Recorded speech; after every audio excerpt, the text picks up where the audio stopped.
common knowledge that I love Scooby-Doo. And my favorite Scooby-Doo movie of all time is the live-action Scooby-Doo 2 Monsters Unleashed.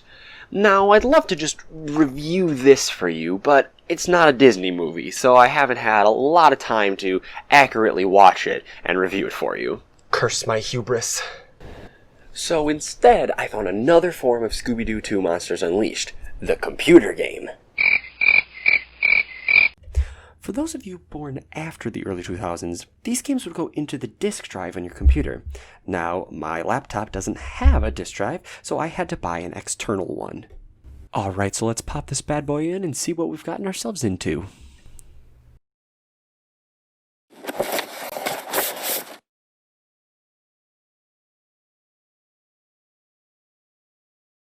This intro goes on for almost 3 minutes. It's just a commercial for the actual movie. Why am I not watching the actual movie? Hubris? Another thing, this commercial focuses so much on how Shaggy and Scooby are going to be the main protagonists. Why do they announce Velma after Shaggy then? That just doesn't make sense. It's not important because now we have gameplay. Well, almost gameplay. But since we're here, let's pick a file and get started. I think it's cool how the character you pick affects the voice lines when hovering over an option button. But how did they choose these voice lines? Why isn't Velma's Jinkies and why isn't Shaggy's Zoinks? They're just weird. Daphne's is just good job. If I wanted a validation, I would not ask Daphne. Finally, gameplay time. Oh, one sec, let me get that. They just called to notify me that we now have to go through a mandatory cutscene. I suppose I could just click through the dialogue, but I mean, I'm not a savage.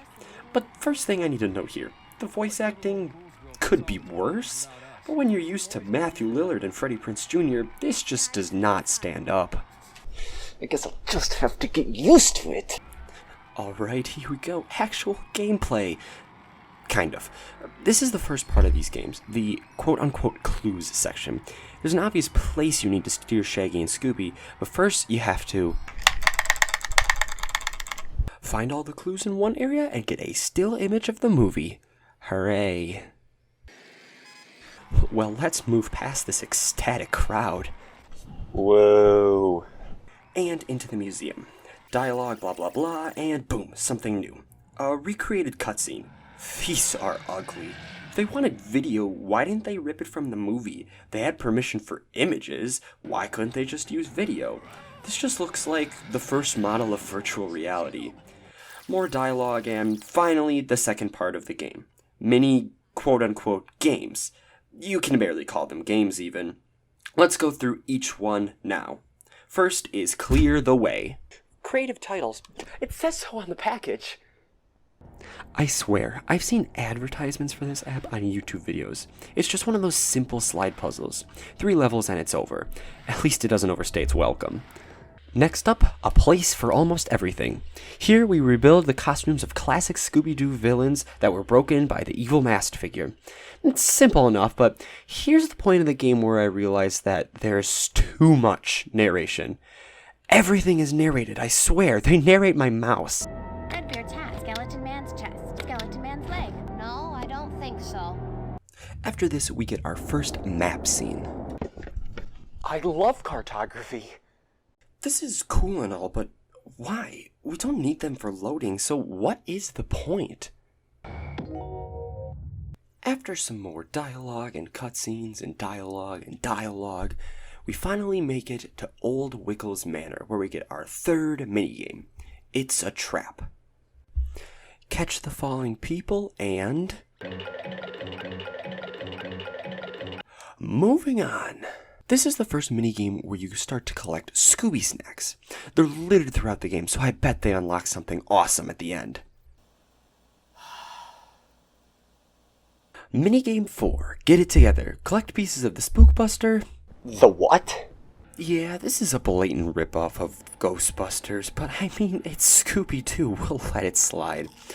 Basically, you just walk around, avoid the monsters, and collect the Scooby snacks as well as the pieces of the Spookbuster. It's a simple lead Scooby around to the right destination, and you'll get there eventually. Finish up the game, and You have to wait for every single Scooby snack to be counted. No, it's fine. If I have an hour to play this game, I have at least 2 hours to wait. Minigame 5, Ghost Huntin'. Circles on a mouse. I love pain. I understand this is an old PC game, and what were you gonna use besides a mouse, but honestly, circles with a mouse? Most of my circles come out looking vaguely, egg-shaped, but a lot of them also look like squares, and you know what? We'll do what we have to finish this game. Essentially, draw quote-unquote circles around the ghosts to get them to disappear. The quote-unquote bosses take a few more circles to take care of. Several quote-unquote circles later, and the minigame is over.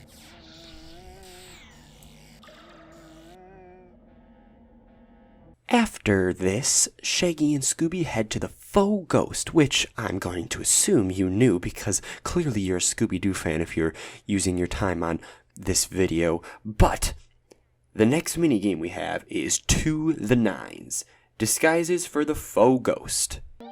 Disco wig, Briscoe racket, disco bands, disco glass, bruh.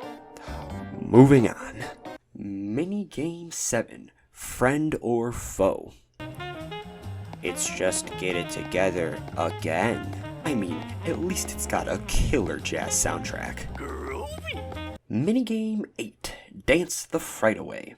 Click the matching symbols to do the corresponding dance move. Somehow, they simultaneously failed at a memory game and a rhythm game. The symbols are on the screen for you to look at, and you don't even need to press them in time. At least Shaggy and Scooby have some killer dance moves. The face of a broken man. Now, here's the part where Shaggy and Scooby go to the mines to follow Old Man Wiggles. And here's where I realized some of these clues are impossible. 90% of them are right in your face, but that last 10% is just ridiculous. Minigame 9, Moonlight Mayhem. If you thought clicking for clues was bad, just wait till you play this game. Objectively, the worst game out of the bunch. All you do is spam the left mouse button to try and find enough spots to get points and a bunch of Scooby snacks. Waste of time. Minigame 10, Mutate Madness. Colors! I loved kindergarten. Yeah, you basically just put the colors together in order to get another color. But more importantly, Scoob, what happened? Why can't I see through you? Minigame 11. It's all downhill from here. I bet you're thinking, Where's the game where Scooby-Doo says Wahoo 30 times? well, boy, do I have a game for you. It's just an on-rail Scooby Snack Collectathon with a lot of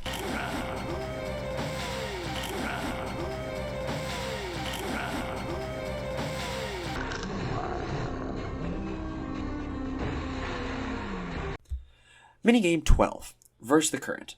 Alright, I'll give this game this much. This game actually takes a bit of thinking. You need to put the right parts in the right places, and the game will tell you how many are the right color and are in the right place. So essentially you need to keep testing it. But Vilma, do you really need to tell me the color of everything? I just played Mutate Madness. I know my colors pretty darn well. Red wire. Minigame 13, Pterodactyl Terror. THQ really loves the phrase airborne assault. I mean, they just said airborne assault twice. This is the car section. Let's go through it quickly and just get it over with.